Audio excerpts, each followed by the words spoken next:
Bem-vindos a mais um vídeo do canal Conhecimentos da Humanidade, e hoje é dia de falar de um elemento super comum na natureza e que a gente usa ele em um monte de coisa, que é o sal.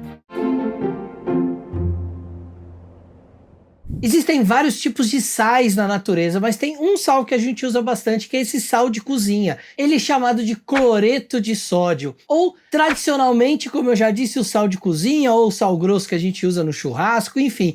Ele está sempre junto ali para dar aquela temperada na nossa comida, trazer um sabor melhor dos alimentos, mas ele acaba tendo mais uma série de funções que às vezes a gente nem sabe. Enquanto substância química, ele é formado na proporção de um átomo de cloro para um átomo de sódio, sendo representado assim então pelo NaCl. O Na é o sódio, o Cl é o cloreto, ou seja, cloreto de sódio. O sal ele é essencial para a vida animal e também para a vida humana como um todo, além de ser um excelente conservante. Você já deve ter ouvido falar do charque, da carne salgada, era feito com sal. Isso faz com que ali micróbios ou as bactérias, micro-organismos não consigam se desenvolver, e aí sem a água ali para eles se desenvolverem, o alimento dura mais tempo. E por que o sal ele é tão importante para os seres vivos, assim como os animais, os humanos? Porque ele é um grande regulador da quantidade de água no organismo. A gente não fica nem com menos água, porque a gente tem sede, a gente vai lá e bebe,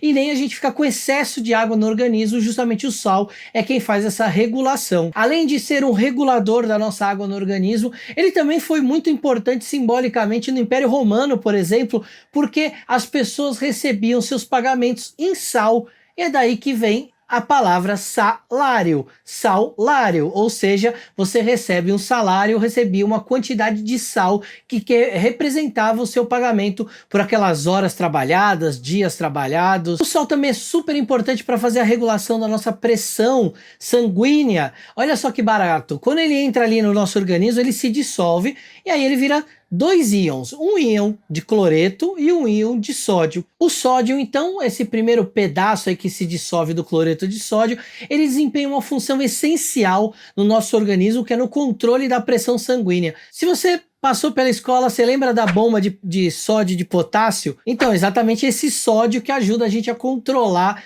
essa pressão sanguínea. Além disso, ele ajuda na absorção de nutrientes lá no nosso intestino delgado e também a regulação do potencial transmembranar das células através do equilíbrio osmótico entre os fluidos celulares e extracelulares. Mas não é só isso, ele ainda ajuda na transmissão dos impulsos nervosos e na contração dos nossos músculos. E se você acha que o sal ele só é usado na cozinha, ele também é usado para fazer papel, na produção de sabão, de detergentes. Ou seja, ele é um mineral de maior utilidade que o ser humano tem, ele é aplicado em um monte de coisas diferentes, estima-se que ele tem mais ou menos 16 mil formas diferentes de ser empregado e usado. Falando do sal enquanto produto de consumo, ele é feito ou ele é extraído ou de minas, né, como é o caso daqueles sais rosas, pretos, mas também a gente extrai ele do mar, que é o caso das salinas. Esse sal ele vem sem uma refinação, é acrescentado iodo nesse sal. O sal grosso, ele é um sal que ele é extraído ali da cristalização da água do mar,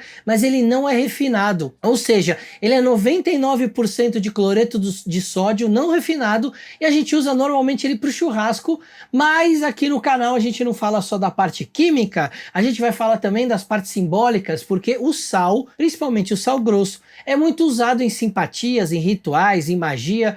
Vamos falar um pouco sobre isso também. Começando pelo uso do sal fino, sal de cozinha, ele era muito usado na época da magia, na época dos grandes clássicos mágicos do século XIX, como um grande afastador, o protetor, porque ele tem uma capacidade de limpar. A molécula do sal, ela se organiza de forma que ela forme um cubo. Então, ao mesmo tempo que é uma forma de números pares, que dentro dessa geometria sagrada é uma forma que atrai, que condensa, que guarda para ela as coisas, ao mesmo tempo ela também equilibra, porque é um cubo, ou seja, é uma forma equilibradora. Então quando você se protege com sal, fecha sua casa com sal, ou um círculo com sal, o sal está atraindo para ele tudo e equilibrando aquela energia. Se você colocar sal, por exemplo, no ambiente, você vai ver o quanto ele puxa de umidade, o quanto ele suga a água que está naquele ambiente. Então ele também, por relação, por analogia, era muito usado na magia como algo que suga, que traz para ele qualquer energia interferente gente que poderia entrar, por exemplo, no círculo mágico, e a gente extrapolando da magia para o nosso corpo,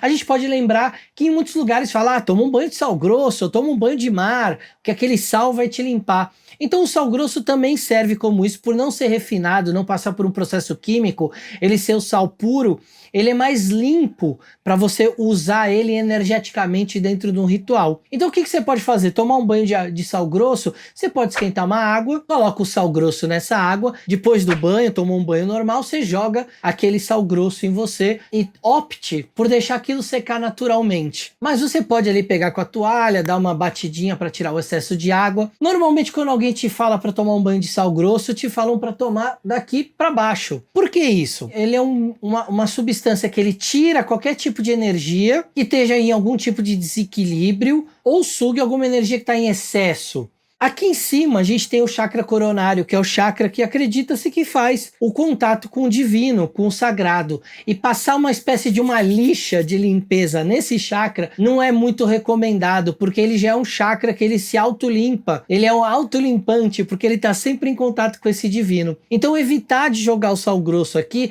é evitar de tirar um excesso de uma energia que é considerada divina. E como aqui também a gente tem outro chakra que está ligado à nossa percepção, a nossa clarividência, a nossa capacidade de ver o outro mundo, o mundo sutil, o nosso terceiro olho, então também não é recomendado que se passe aqui para não tirar uma energia de equilíbrio que esse chakra já possa ter com o mundo espiritual. Então faz-se daqui para baixo, porque tem do chakra laríngeo até o chakra básico. Aqui a gente costuma falar muitas blasfêmias contra o sagrado, contra nós mesmos. Então é um chakra que precisa de limpeza, precisa de reequilíbrio, assim como todos os outros. Então o banho de sal grosso ele é meio que um reset ali, um zerar na sua energia do corpo. Não é indicado que você faça isso sempre, só de vez em quando, uma vez por mês, uma vez a cada 2 meses, para dar uma volta ali na energização. Então toma muito cuidado com esses banhos de sal. Existem algumas pessoas que falam, pode tomar da cabeça para baixo.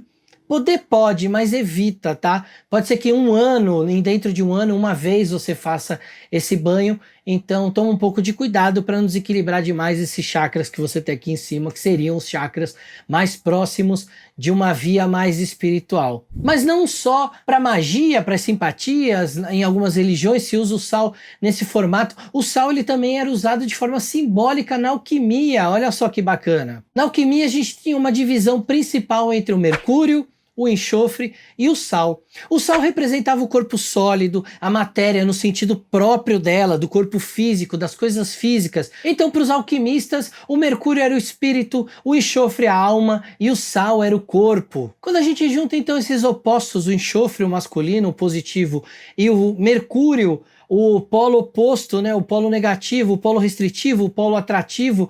Então a gente tem nessa mistura uma condensação, uma coagulação que cai no sal, e aí o sal vai reconstituir esses dois elementos mais sutis e vai se tornar em constituição algo denso, algo que é representado pelo sal alquímico. O sal então ele é a substância que torna tudo fixo. Se ele for dissolvido no licor alquímico adequado, ele vai dissolver todas as coisas sólidas e também tem o poder de coagular e dar uma consistência a essas coisas. Ainda na alquimia é dito que esse sal ele é volátil e ele prepara a laringe para o verbo do ouro. Ou seja, lembra que eu falei lá na parte de tomar banho, de lavar isso aqui com sal grosso, nosso chakra laríngeo? Ele basicamente está limpando o nosso chakra laríngeo, fazendo com que a gente consiga verbalizar e criar coisas relacionadas à nossa essência. Por isso o verbo do ouro. A partir do momento que a gente fala alguma coisa, aquilo passa a existir no universo.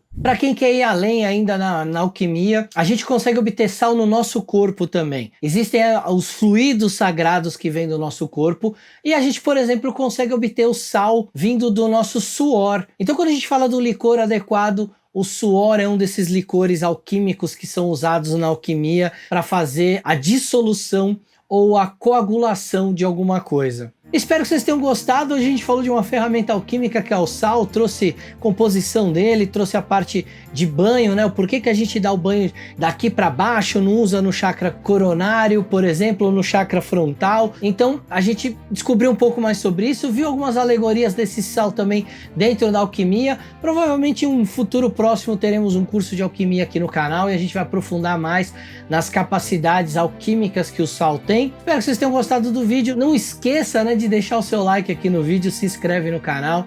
Esfirras salgadas e não suadas para vocês. Um beijo, até a próxima.